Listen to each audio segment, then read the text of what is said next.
Hello, everyone. So, I wanted to introduce myself and to me putting myself out there a little more. I'm Simi from Home Yoga Studio. As you can see behind me, I'm outside of my balcony because it's really hot today. And I've really been contemplating on how to get my message and my knowledge out there a little more.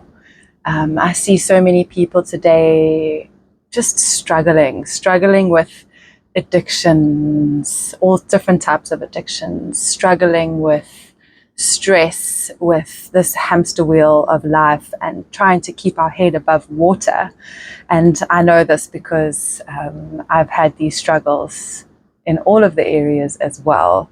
But I also have beautiful tools and ways of thinking that can help you to take your power back and really get you out of those stories and those places. And I just feel that if I keep these things to myself, I'm being selfish. So it is time to put myself out there more in the quest of helping people, and also at the same time finding my community of like-minded people. I really value the idea of bringing the village back, where we were never supposed to do anything alone. We were supposed to be together with each other, lifting each other up. Everything that is done in community with like-minded people really has this multiplier effect that can help to just elevate yourself, elevate the people around you. So yes, this is me opening up my heart, sharing the knowledge. If there's anything in particular you would like, let me know. The subjects that we will cover will be the vast area of yoga. Yoga really is not just a physical practice. There is so much more to it. The physical practice is 1/8 of the whole encompassing idea. So I really want to go into more about sound, yoga as sound. We've got the drums and the harmonium behind me, the energetics, yoga of energetics, really feeling into your body. And that's really what it is about. It's about feeling rather than living in our heads. We're so stuck in our heads, stuck in these stories, everything we're playing. We think 70,000 thoughts a day and 50% of them are not even true. Yet we choose to grab hold of these thoughts and make them our reality. So we really can learn to step back, to see a bigger perspective, and make better choices and decisions according to that. So I will also be sharing my journey a little more. I'm going to open up and be vulnerable, something that I've never done. I always keep kind of a guard. But it really is the realization that we are all humans and we are all learning. And it is through our learning that we are able to help those that are going through things that we've been through and that we've overcome. Things that I have overcome in a short little space would be probably, some of you would know, I guess. I was overweight my whole life, pretty unhealthy, and really struggled to shift the weight my whole life. I was always the funny fat girl who, had to laugh. That is my protective mechanism, is just to laugh when something is going really bad, because it kept me safe when I was younger. So to peel off those layers and to not have to put this mask on and to become more authentic of who you really are. So it took me 5 attempts of losing 17 kgs each time to getting to a point where I am, still not happy with the body, but acceptance. And I'm still having to remind myself that I'm not that little fat girl that was unhealthy with bad skin and all of these things.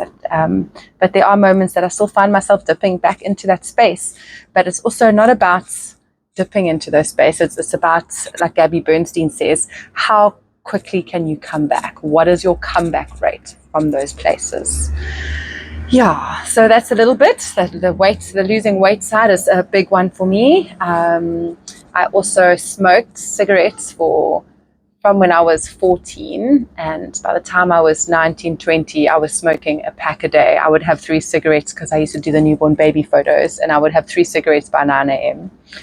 Every time I got in my car. And that took me 9 years to kick that habit. So for 19 years I smoked. The last 9 years was really trying to, and there was a point that I never thought I could actually do it. But then I did. I woke up one morning and it's completely not in my system anymore. There's not one part of me that wants to smoke a cigarette again. So that's quite amazing. But I'm like, oh, let me get a hug. Recently, for those of you who know me well, super well, you'll know that it is a big feat for me, but I have now given up weed as well. 5 weeks without, and again, and it's something that I've held onto as a security blanket for those times of stress, and that was, the go-to when you just feel so out of it. And now, again, it's left me. I don't have any cravings. It's not something that I'm like, dying to have, and I feel so much better without it. So that's my latest little celebration. I actually really need to celebrate that. Celebration time. So yes, big things changing, new energy coming in, online. I know I promised that there would be yoga classes online. It's happening. It is really happening.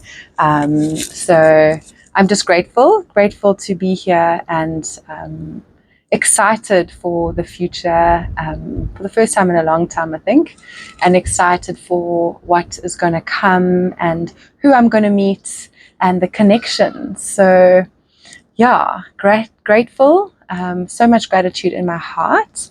And I thought I would end with a little red tent poem that I wrote. That's actually become the poem of what's the word? The poem of the red tent ladies. They read it before their training, before their gatherings. So I thought I would read this to you. And in the meantime, what you can do in this time together is just take deep, full breaths. So the breath really is the anchor to it all. It is the make or break it. You cannot be stressed and be breathing slowly and deeply at the same time. So you really have the choice here.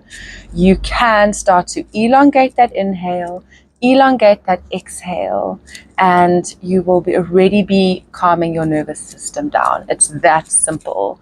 We tend to overcomplicate our healing. We overcomplicate our health issues, and it is the simple things. We need to go back to basics, back to the breath, and that's what it's all about. So if you would like to, you could bring your hand to your heart and your belly and just start to take some deep, full breaths in and out through the nostrils.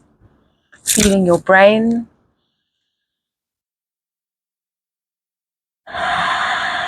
relaxing, dissolving tension in your body.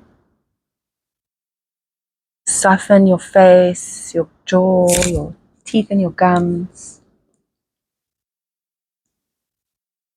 So this is not just for the sisters, but just going to read it to you how it is. I'm not going to change anything.